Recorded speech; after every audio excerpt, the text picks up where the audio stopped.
right, Dadu. Tell us about the Vietnam jungles and all the adventures there. Yeah, that was kind of kind of exciting in a way, you know. Not that I was going to be people shooting at me or stuff, but Vietnam is, a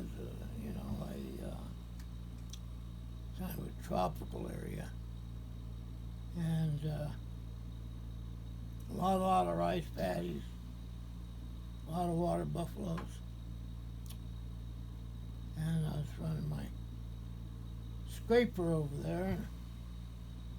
Scraper's a long piece of heavy equipment that it's what they call an earth mover. You have a big buck in the back and you drop it down, raise the gate, and you have a steel blade, and you can trim off. Like if you're trying to build a road and one area is too high or something, you can just take it down and level it that way, and all that excess dirt goes back into the bed or in the pan, and then you haul it off and dump it somewhere and go back and get some more. Well, one day my scraper needs some servicing, and I wasn't quite ready to go when the rest of the unit left. And so, a couple hours I was ready, and I knew where to go, but it was out in the Tules, kind of the jungle area. And I was going along there, and on the front of my scraper, I had a big bulldozer blade. And coming my opposite direction on this dirt road, the dirt road was not really like a two-lane road, Mm-hmm. but if you was really careful, you could pass another vehicle. But I mean, you had to really go slow. So I'm bopping down the road, and I see an officer in a Jeep coming my direction. Mm-hmm. Then I started hearing gunfire, and I felt something whiz by, or heard it or whatever, past my head. And I was in a little cage, but it didn't go in the cage, but I heard it. Mm-hmm. And I knew somebody was sniping at it. So I dropped the gearing down, put the pedal to the metal, and headed out. Well, there wasn't room for me in the Jeep both. So the Jeep got run off the road. And I kept on going. I'll be in a Jeep, four-wheel drive. He could climb back out and go, but I don't know if they were shooting at him or shooting at me. But I made sure it wasn't me. And the thing is, I had an M16 behind me, but you can't operate an M16 and drive a piece of heavy equipment at the same time. And I thought I'd be a little stupid to try to stop and find out where it's coming from. Yeah. The best thing I could do is get out of town. And on another occasion like that, I was out by myself again, and driving a piece of heavy equipment. You got the diesel engine blaring, but you got your ears tuned for snipers and stuff like that, you know.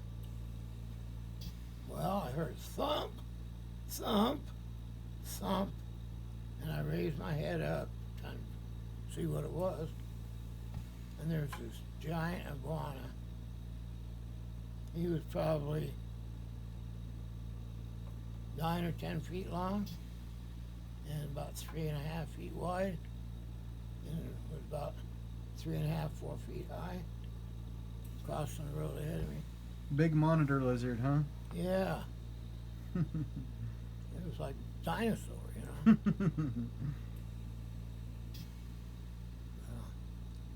You didn't stop and get his picture?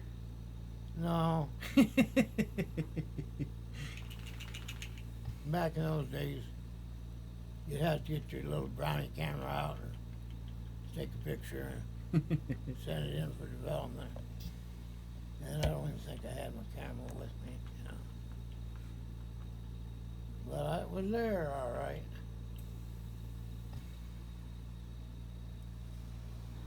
He probably weighed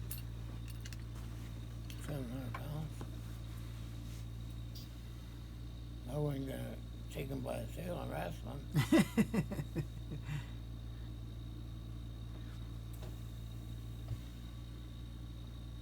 So that was the only time I saw a monitor lizard over there. Hmm. But I understand, I don't know for sure, I understand they are known to kill the water buffalo. Hmm. Or at least the younger ones. Right. Yeah, I know the monitor lizards on what is it? The Galapagos Islands kill deer. So I'm sure it's quite possible that monitor lizards there in Yeah. the jungles and take down water buffalo. Well, another situation was when I was over there in Vietnam. I got there the week after the Tet Offensive. And the Tet Offensive is the strongest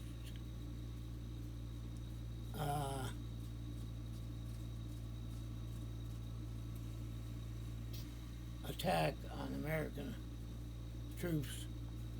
It was coordinated through all of Vietnam. It wasn't just like one little area.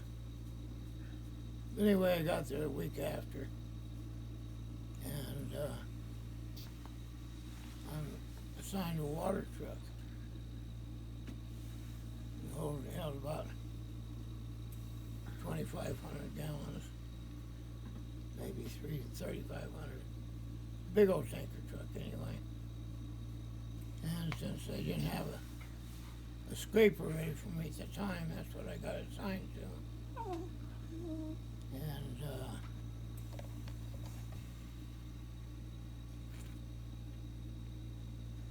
I used it to wet down the work site.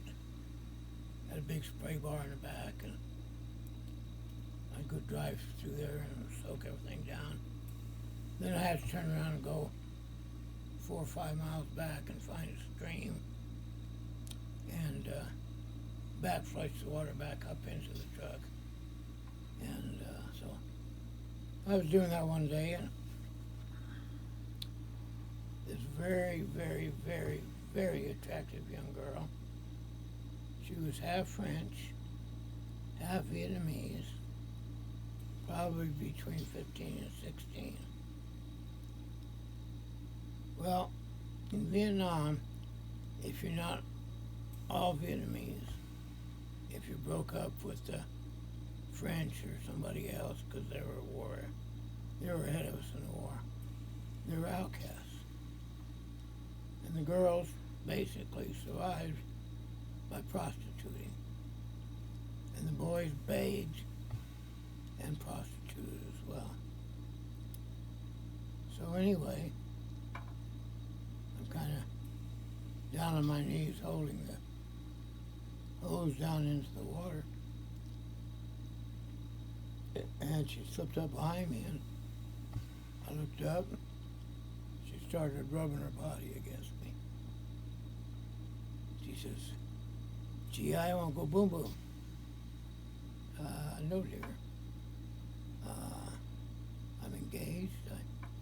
I appreciate the offer, but trying to be polite, you know. I said, no, thank you. And if I knew now, if I knew then what I know now, I would have given her money. Just given it to her. But I didn't, so so I just said no. So I loaded my water. I turned around and took it back to the job site. Half an hour back to the job site. 10 minutes to drop the water. Half an hour to get back. When I got back to that area, there was a military ambulance, which is nothing more than a big old Jeep. And had two corpsmen carrying one stretcher. And on the one stretcher was this young lady, just from about here up, just about mid-breast up was all that was existing of her, and he was only existing from waist up. And they went to make boom boom and accidentally stepped on an anti-tank mine, and it did its damage.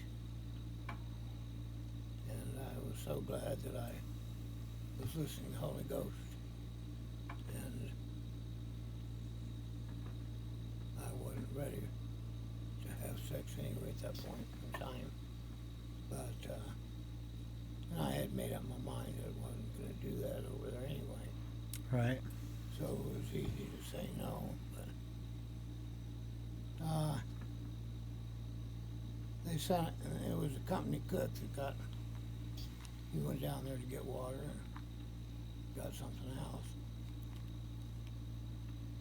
Anyway, they sent a letter home to his wife that he was killed in action. And that was good for her. Mm-hmm. We kind of got a joke out of it around camp, you know. Mm-hmm.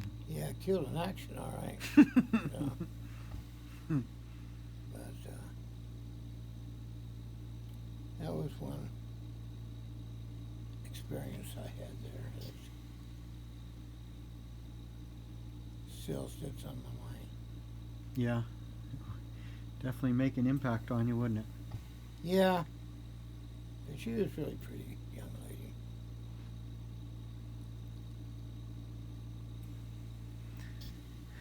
Yeah, it's unfortunate what the world drives people to at some point. Yeah, and see, there was a difference between enlisted personnel Mm-hmm. and drafted personnel. Enlisted personnel were pretty much okay with helping the good Vietnamese. And drafted hated every Vietnamese. And as an example, we'd be driving down a road, a pickup, like a 2.5-ton truck, going 50 miles an hour. And the big kids would run up the road, you know, to see if they could get candy or something. And these guys would throw sealed cans of Coke at them, trying to hit them, you know. And that was ugly, you know, see them doing that.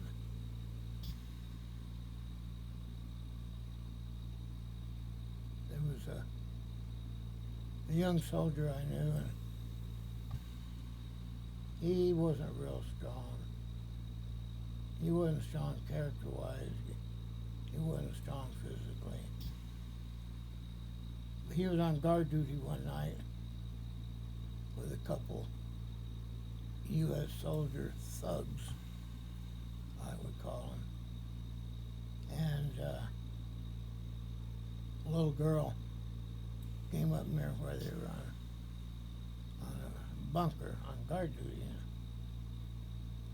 they encouraged her to come in, and they molested her. And he didn't do anything about it. But he told me about it. So I took him, and I went to see a company commander. Told him what had happened, and wasn't any interest there. He didn't, to my knowledge, didn't counsel the guys or anything. But the least I could do was kind of report it. Yeah.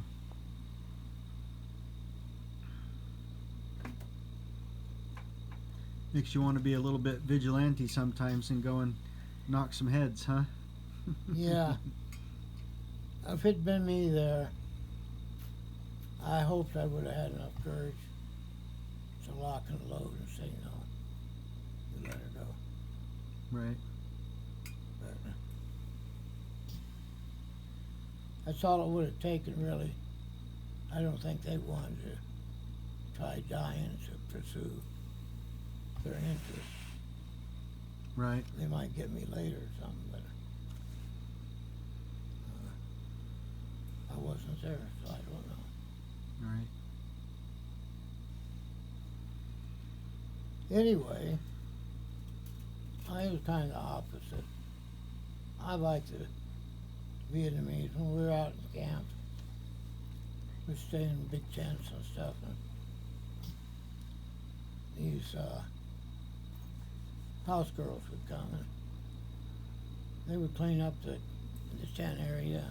Mm-hmm. They would take your laundry and wash them and iron them and bring them back for like $2 Mm-hmm. for a week's worth of laundry and stuff. And so I always paid them to do that. And then when I got what they call R&R, it's called rest and relaxation, I got to go twice. Once to Hong Kong and once to Japan for 5 days. Mm-hmm. It's called a 5-day R&R. But I would buy in Hong Kong, I would go buy some really pretty material. Mm-hmm. It was almost nothing cost-wise. And I'd bring it back to the girls and they could make little outfits. Mm-hmm. And I think when I was in Japan, I got some umbrellas and some scented soaps Mm-hmm. brought back to them. So they called me #1 GI.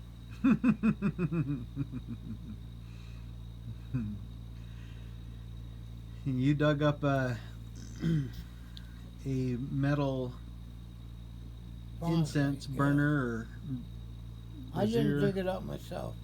One of my partners, running a bulldozer, Mm. he overturned it Yeah. and brought it back to camp, showing it off.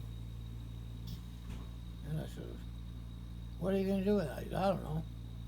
I said, "Well, I'll buy it from you." Mm-hmm. So I thought it was pretty neat. Yeah. I bought it from him and sent it home. You have that, don't you? Yep. Yeah, it's out in my art studio. It's an old one. Yeah. Pretty neat. It doesn't say made in China 1946 on it. Nope, sure don't. I bet it's 200-300 years old. Well, it's certainly older than I am, that's for sure. Yeah. Well, me too. But it was definitely something I wanted to get. Yeah. I didn't think I had to pay too much for it, but